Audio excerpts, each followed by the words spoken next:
Hi, this is my unboxing for Napoleon's Wheel. This is published by the Operational Studies Group and is part of the Library of Napoleonic Battles. If we have a look at the back of the box,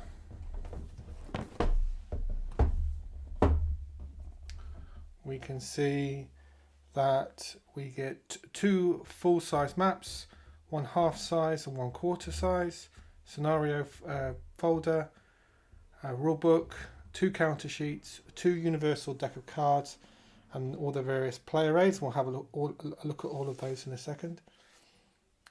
Four battle games in one package. So, I would describe these as 4 scenarios. Obviously, Austerlitz here, and then there's a campaign game, so you can play them all consecutively as well.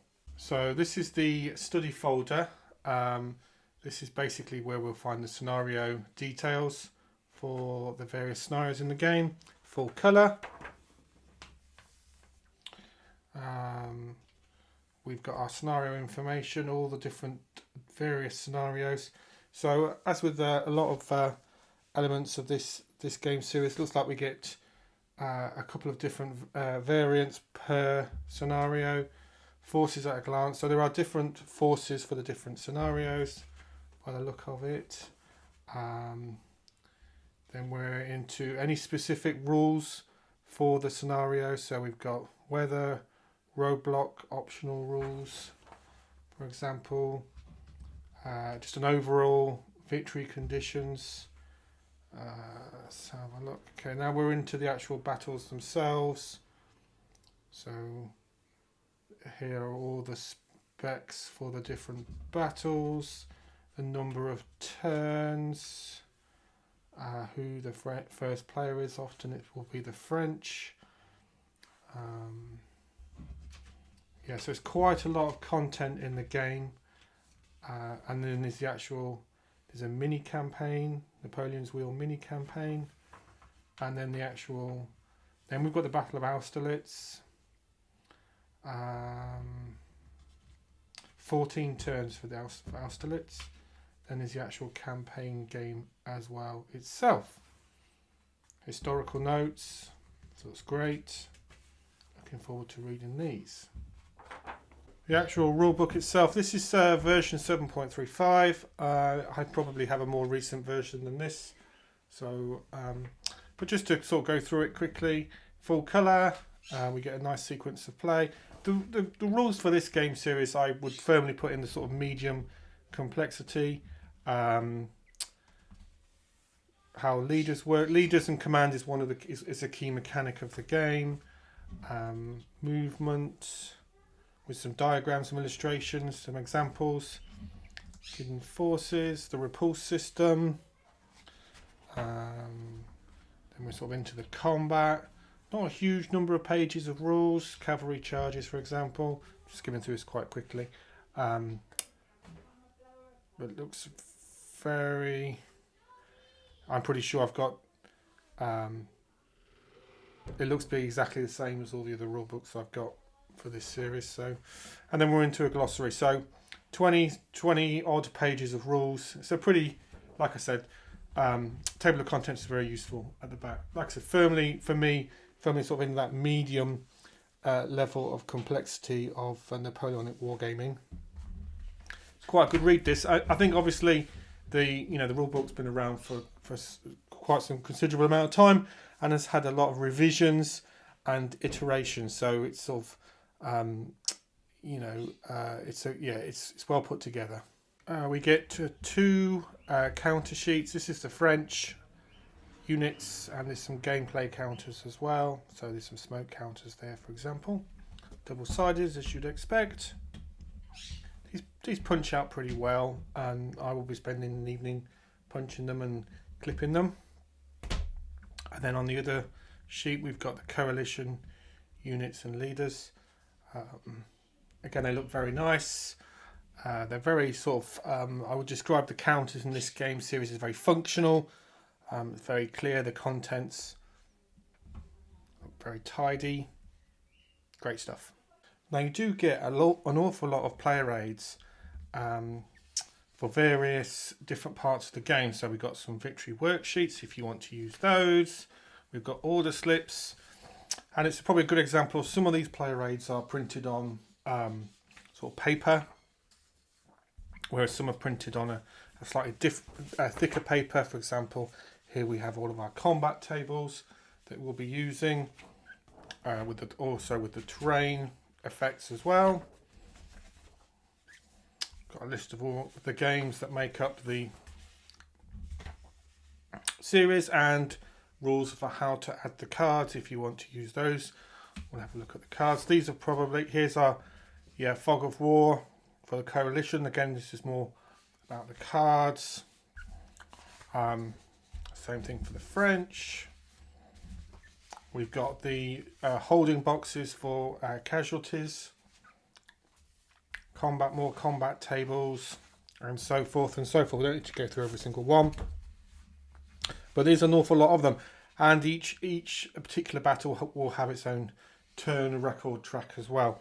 What I would say, having played games in this series, that whilst there are an awful lot of player aids, the reality is you're not using them all for when you play a game. It's more to cover the breadth of content that you get in the game. So an awful lot of turn record cards. And for example, here we have the order of battles. This will help you set up your game. These are normally very excellent and have excellent detail as to the actual composition of the counters, the actual units themselves that make up those counters. This would be the French, the same thing with the Coalition, for example, and again there are several of those. Excellent stuff. Again, very nicely laid out, and there's as you can see, you get an awful lot. It is a big game. You get an awful lot of content in the game. I've laid out some of the maps that you get. So you get 4 maps with the game, and they are, I'll go on a limb and say all the actual sort of scenario battles are played on single maps. So you don't need a huge amount of space to play through all the different scenarios in the game. And what you are getting are 3 different sizes. So you get 2 sort of large, you can just see under this map here, 2 standard, I'll call standard size wargame maps, 1/2 and then 1/4. Depending on what scenario you're playing, depends on what map you're going to be using. And they all have that consistent art style, consistent visual language, and having played games in the series, the maps are a delight to play on. I love the artwork that's been created for them, and again, very, very functional, very clear.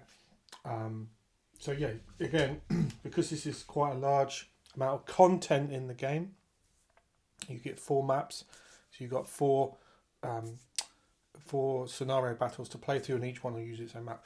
It is nice to have a game that sometimes if you want to play a small, generally speaking, the smaller the scenario, the actual smaller the map that you'll be using. I'd be interested to see in this game, in the series, if that's also true. But you get that variety, not just in terms of content, but in terms of the variety of how long it takes to play through one of the battles. And then finally, we get 2 of these universal card decks. From first glance, they look to be exactly the same, just the back of the cards, different artwork. Obviously, this is for the French and for the Coalition. But the card content looks to be the same. I haven't been through them all, but first glance they do. And the card quality looks very, very nice indeed, actually. Very nice finish on the cards. So I will...